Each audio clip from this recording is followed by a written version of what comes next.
Mr. President. I recognize the Majority Leader. Thank you, Mr. President. Mr. President, at the start of this week, I said that the Senate would be focusing on government funding this month. We have a January 30 deadline to get the job done and avoid another government shutdown. We've already passed one package of 3 appropriations bills that was signed into law in November, and now we need to finish our work. Later today, the House is expected to consider another package of 3 bills: Commerce, Justice, and Science, Energy and Water Development, and Interior and Environment Appropriations. These 3 bills were crafted with bipartisan input from both the House and the Senate. The Trump administration supports this package, and I expect we'll see robust bipartisan support for these bills in today's House vote. Mr. President, this 3-bill package advances some important priorities. It funds programs that support law enforcement and promote public safety in communities across America. It invests in critical infrastructure projects.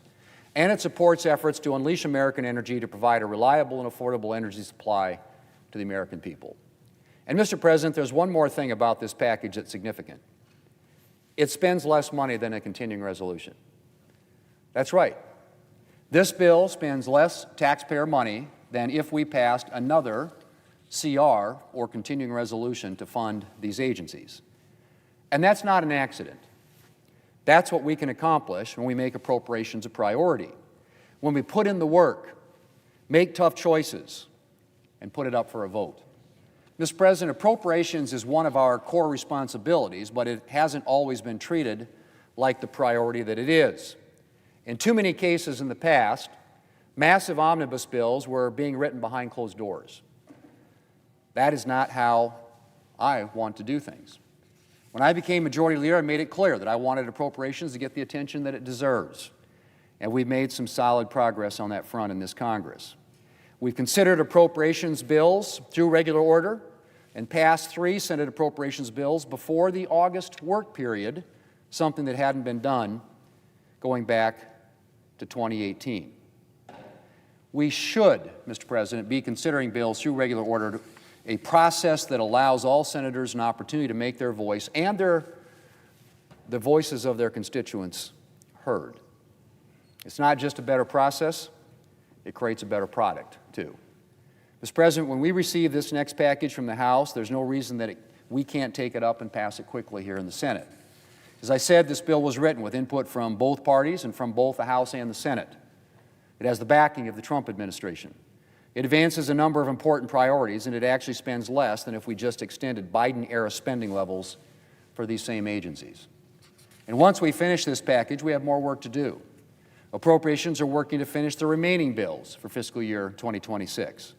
One of those is the defense appropriations bill, which is an especially important priority, to ensure that our military has the funding and certainty it needs to maintain and modernize its capabilities, support Americans serving in uniform, and protect our national security.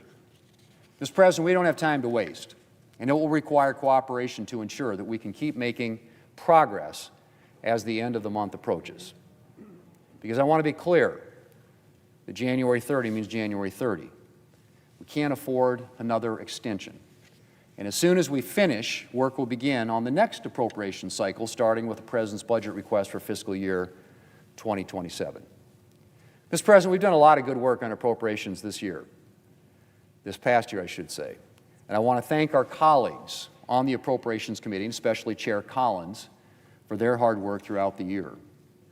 This work isn't easy, but it's important, and it's a responsibility we need to take seriously. And I know they all do. So let's get fiscal year 2026 funding done and keep up the progress as we begin the process for fiscal year 2027. Mr. President, I yield the floor, and I suggest the absence of a quorum. The clerk will call the roll. Ms. Alsobrooks.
I recognize the senator from Rhode Island.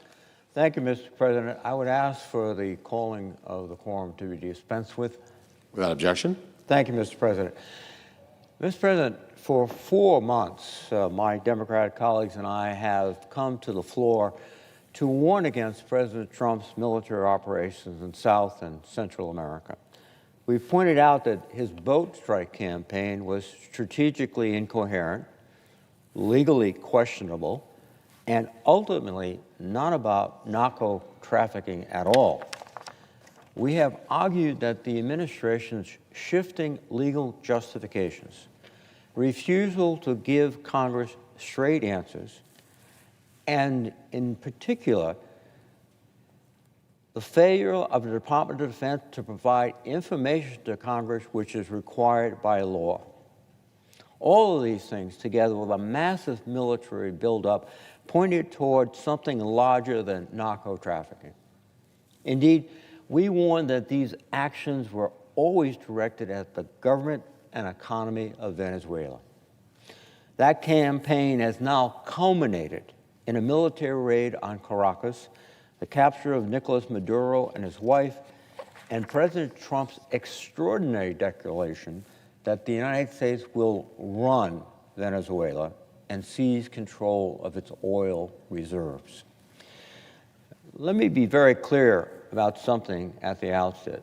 Nicolás Maduro is a brutal dictator who has destroyed Venezuela's economy, crushed democratic opposition, and fostered widespread corruption.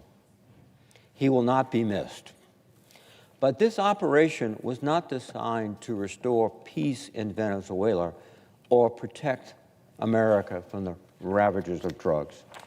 Indeed, Mr. President, this operation is not about democracy. It is not about the suffering of the Venezuelan people.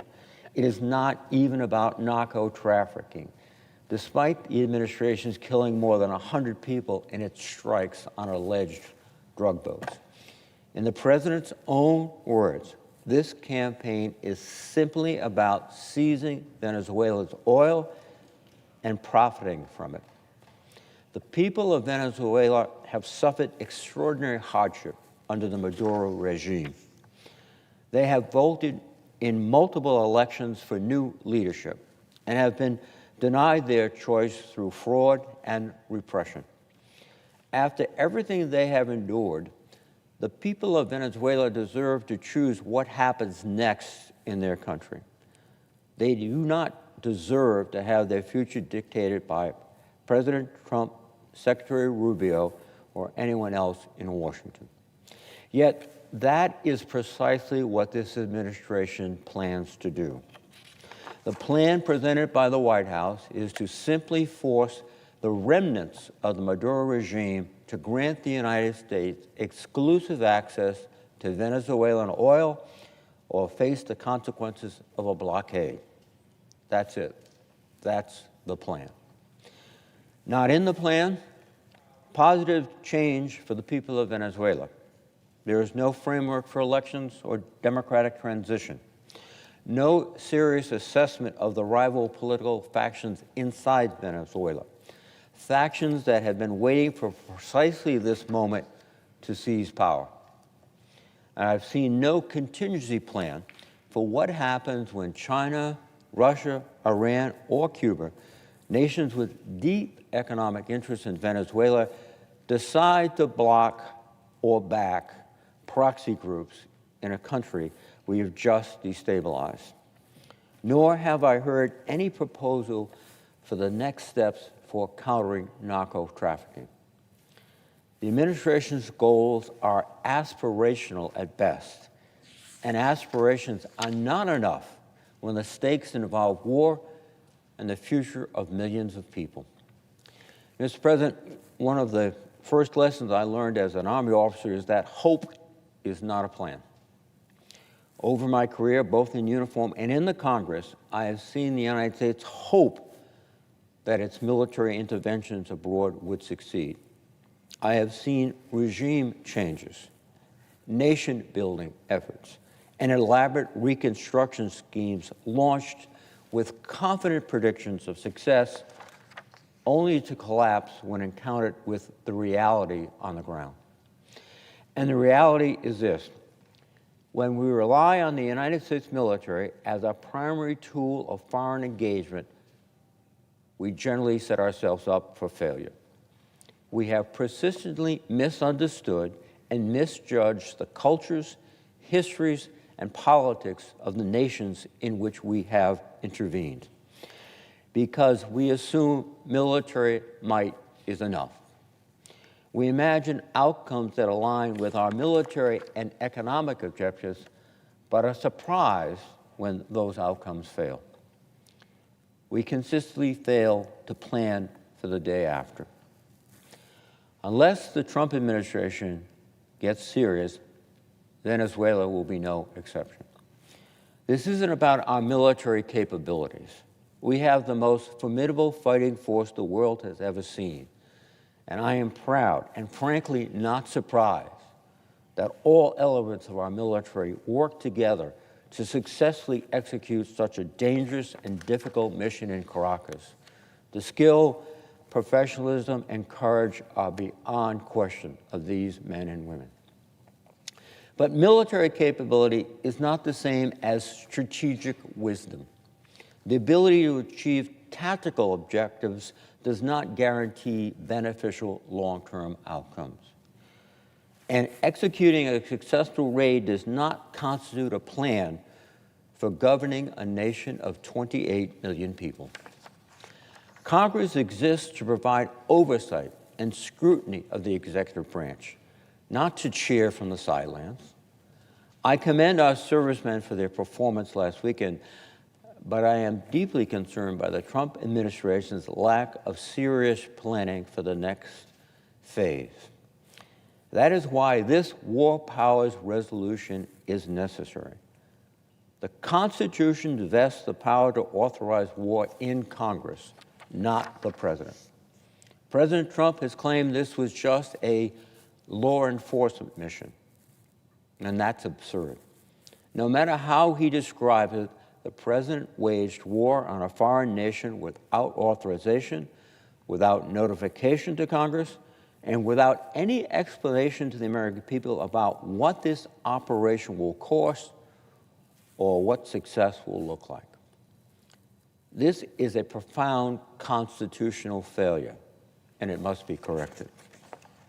Mr. President, I hope I'm wrong about these dangers ahead. I hope this administration is right and the transition in Venezuela proceeds smoothly. I hope the Venezuelan people embrace this outcome and see their lives improve quickly. I hope that violent factions in Venezuela choose peace over conflict. I hope the economic recovery for the people of Venezuela justifies this enormous gamble. But as I said before, hope is not enough. And history suggests we should prepare for a far more difficult reality. The question before us is whether Congress will fulfill its constitutional duty or whether we will abdicate our responsibility and allow this president to commit American military resources, credibility, and potentially American lives to an open-ended entanglement without authorization or accountability. And I urge my colleagues to support this resolution. And with that, Mr. President, I would yield the floor.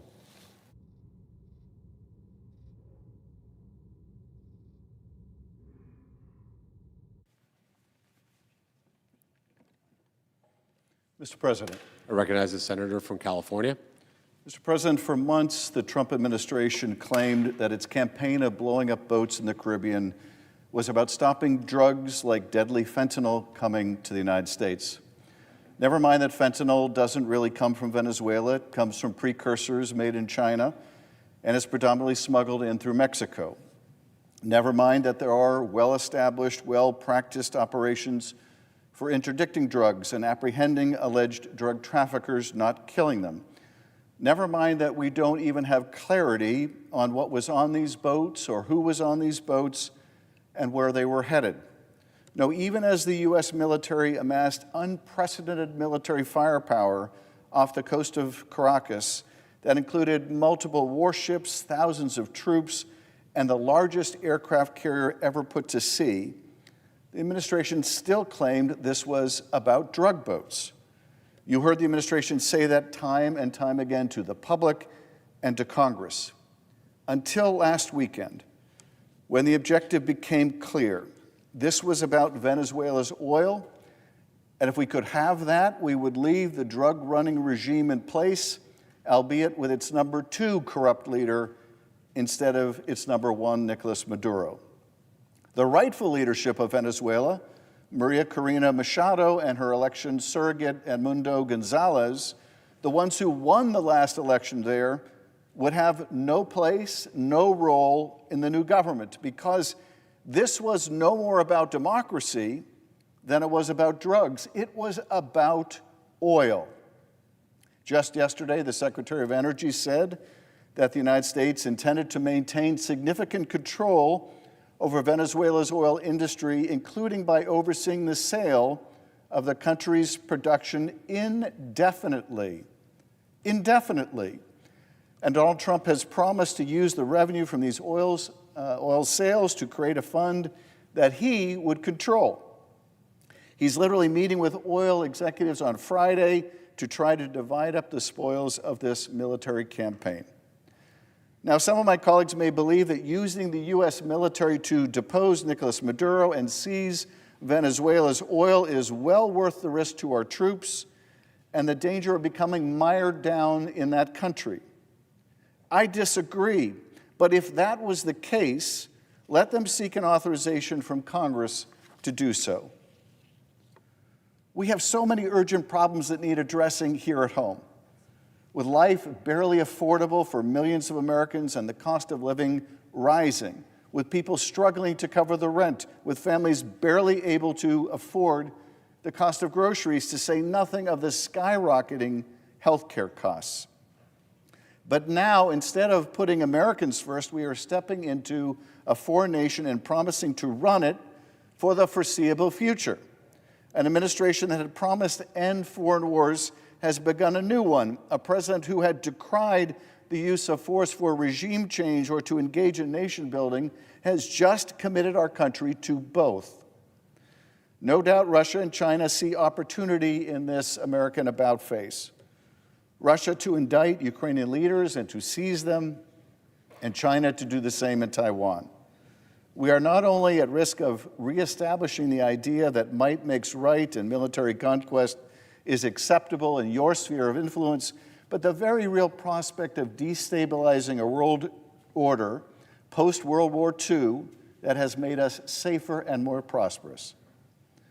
Now, when it comes to Congress's role in checking this president, in asserting its war powers given to us by our founders and the framers of our Constitution, if we do not assert this power, we will lose it, and not just to constrain this president, but any president, and for all time. The American people have said clearly and repeatedly they do not want us dragged into new foreign wars, especially wars of our own making. And we have the power to make good on that instruction. We are a co-equal branch of government and the only branch endowed with the power of the purse and the power to declare war or to refuse to do so. But if we do not assert these powers, if we don't stand up not just for our branch of government, but for the American people, there is no telling and no stopping what comes next. Because the administration has made it clear that Venezuela is the opening salvo. Will it be Cuba next, or Colombia, or Mexico, or Greenland, for crying out loud?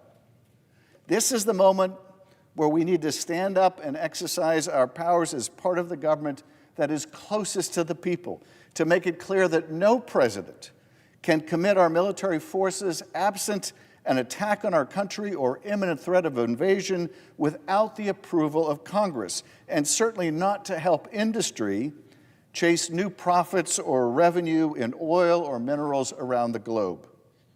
We have a duty to our constituents, to our Constitution, and to posterity. Let us uphold it. Vote yes on the resolution, and with that, Mr. President, I yield back.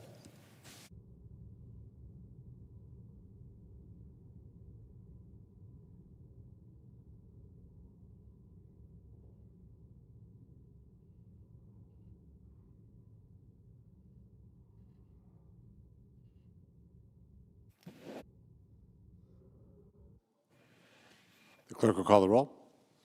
Ms. Alsobrooks.